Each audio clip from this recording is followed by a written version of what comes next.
ফাহিম, কার্টুনগুলো সুন্দর করে হিসাব করে রাখ, ঠিক আছে? যেন পরে সমস্যা না হয়। ভাই আপনি চিন্তা করেন না, আমি মাপতাছি। ভাই কাগজ কুগজ টোটাল 40 কেজি হয়েছে, বুঝছেন? ভাই টিভিটা একটু ধরেন তো। এই সাবধানে নামাইস যেন না পড়ে। ভাই টিভিটা বেচমু, আপনারা কি টিভি কিনেন? ভাই টিভি বিক্রি করবেন? আমরা তো টিভি কিনি, কিন্তু আমার কাছে তো সেরকম দাম পাইবেন না। আর টিভি ভালো না খারাপ? ভাই আপনি কি বেল লয়ে যাবেন গা? আচ্ছা ঠিক আছে ভাই, আমি এক কাজ কর, এই টিভিটা ভিতরে রাখ, আমি বাইরে লয়ে কথা কইতাছি। আচ্ছা ভাই। ভাই এদিকে আসেন। ভাই টিভি যেহেতু বিক্রি করতে আইছেন, আমরা তো ভালো টিভি একদমই কিনি আর খারাপ টিভি আরেক দামে কিনি। আর টিভিতে কোনো সমস্যা আছে? ভাই আমার টিভি সম্পূর্ণ ভালো, আমি একটা বিপদে পড়ে টিভিটা বিক্রি করতে আসছি, আপনি ছেলে আমার টিভি চালা দেখতে পারেন। ভাই বুঝলাম আপনার টিভি ভালো, ভালো টিভি কি মানুষ বিক্রি করতে হয়? হিয়া আবার বাঙালির দোকানে? ভাই টিভি তো এটা আমি শখে বিক্রি করতে আসি নাই, বাসায় আমার মা অসুস্থ, আর এই টিভি আমার বাবার শেষ স্মৃতি, আর আমার বাবা 2 বছর আগে মারা গেছে। কি বলতেছেন ভাই? আপনার বাবা শেষ স্মৃতি, আপনি এটা বিক্রি করতে আইছেন? আপনার কয় টাকা লাগবে টিভি এটা বিক্রি করে দিবেন? ভাই লাগবো তো 1500 টাকা, মার ওষুধ এই টাকার জন্য কিনতে পারতাছি না, তাই টিভিটা বিক্রি করতে আসছি। বিশ্বাস করেন আমার ভিতরে কি চলতেছে এটা একমাত্র আমিই জানি। ভাই আপনার কথা শুনে অনেক খারাপ লাগলো। যেহেতু আপনি বলছেন আপনার টিভি ভালো, আমি আর পরীক্ষা করলাম না। যাই হোক ভাই, আপনি যেহেতু বলছেন আপনার 1200 টাকা লাগবে, আমি আপনার 1500 টাকা দিয়ে আপনার হইব? ভাই 1500 টাকা হইলেই হইব, আর ভাই টিভিতে কোনো সমস্যা নাই। আর ভাই আমার একটা কথা ছিল, যদি কথাটা রাখতেন তাহলে অনেক ভালো হইতো। ভাই এই টিভিটা আমার বাবার শেষ স্মৃতি, আমি যখন টিভিটা আনতাছিলাম আমার মা কান্না করে বলতেছিল, বাবা তুই টিভিটা বিক্রি করিস না, ওই জন্য আমি ওষুধের অভাবে মারা যাবো, তাও তুই টিভিটা বিক্রি করে ওষুধ আনিস না। থাক ভাই, কান্না করেন না।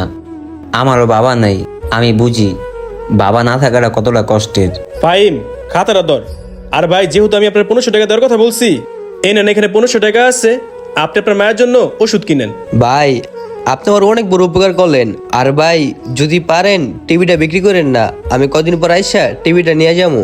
ভাই দেখেন, আমরা তো ব্যবসা করি, যেহেতু আমরা ব্যবসা করি, এই টিভি আমরা কদিন রাখতে পারবো জানি না। যদি কেউ টিভি 2-4-500 টাকা বেশি কিনে, আমরা তার কাছে বিক্রি করে দিব। আমরা আপনার বলতে পারলাম না এই টিভিটা আমরা রাখতে পারবো কিনা। ঠিক আছে ভাই, যদি রাখতে না পারেন তাহলে তার কিছু করার নাই, আমার কপাল খারাপ। ঠিক আছে ভাই, থাকেন তাহলে আমি যাই। ঠিক আছে ভাই। ফাহিম, একটা কাজ কর, এই টিভিটা ভিতরে রেখা দে, যদি দেখি কারোর তো বেশি দামে বিক্রি করতে পারি তাহলে বেচালাম মনে। ভাই আমি একটা কথা বলি, আমার কথাটা কি রাখবেন? আমি চাইতাছি এই টিভিটা আমি আমার বাসায় নিতে, দরকার হলে আপনি আমার স্যালারি থেকে টাকাটা কেটে রাখেন।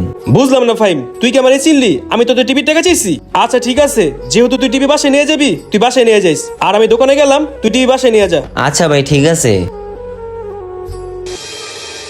ফাহিম, দুপুর তো হয়ে গেছে, কাজ কর, দোকানটা বন্ধ করে দে, বাসাতে খাই গা। ভাই একটু পরে যাই, কিছু মাল হওয়ার কথা, মাল ডাইলে একবার মাল রাখা তারপর জামুনে। আচ্ছা ঠিক আছে। আর বুঝলাম না, ওই ভিতরে কি করতেছে? দোকান বন্ধ করুম না? ভাই আসসালামু আলাইকুম, আমার কি চিনতে পারছেন? না ভাই, আপনি তো ঠিক চিনতে পারলাম না।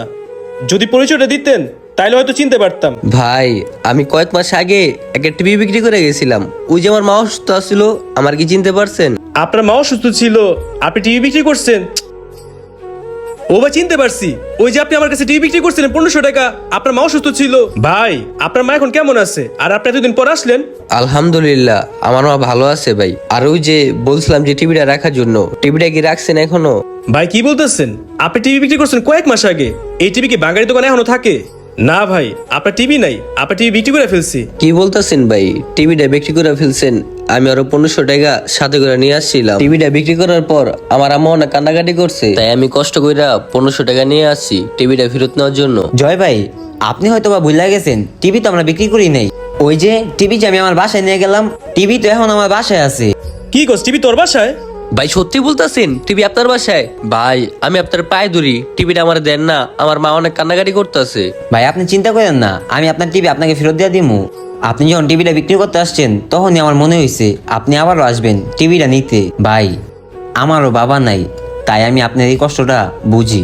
আচ্ছা ঠিক আছে, তাহলে তো ভালোই হইলো। এক কাজ কর, তুই বাচ্চাদের টিভিটা লয়া বাইরে বুঝাই দে, ভালো একটা কাজ করবি তাইলে। আচ্ছা ঠিক আছে ভাই, আমি তাহলে বাসায় গেলাম, টিভিটা নিয়ে আসি। ভাই আপনি কোনো চিন্তা করেন না, ও টিভি বাসা থেকে নিয়ে আসতেছে। ভাই টিভিটা বাসায় নিতে পারলে আমার মা অনেক খুশি হইব। ভাই টিভিটা নিয়ে আসছি, টিভিটা একটু ধরেন, টিভিটা অনেক ভারী। সাবধানে দেখে নামাইস। ভাই টিভিটা বাসা অনেক যত্ন সহকারে চালাইছি, টিভিটা আগের মতোই আছে এখনো। ভাই আপনার অনেক ধন্যবাদ, টিভিটা বাসায় নিলে মা অনেক খুশি হইব। আর নেন ভাই আপনার 1500 টাকা। ভাই এলেন আপনার 1500 টাকা। যাক ভাই, আমার কাছে সত্যি ভালো লাগতেছে। এই টিভিটা আপনার বাবার শেষ স্মৃতি ছিল। দেখেন শেষমেশ এই টিভিটা আপনার ঘরেই গেল। হ ভাই, ঠিকই বলছেন, টিভিটা শেষমেশ আমার বাসায় যাইবো। আর ভাই আপনার জন্য মন থেকে দোয়া রইলো। ভাই একটু টিভিটা ধরেন তো, গাড়িতে উঠাই। ধরেন ভাই, আমি গাড়িতে উঠে দিয়ে আসি। সাবধানে নিয়ে যাইস। আচ্ছা ঠিক আছে ভাই।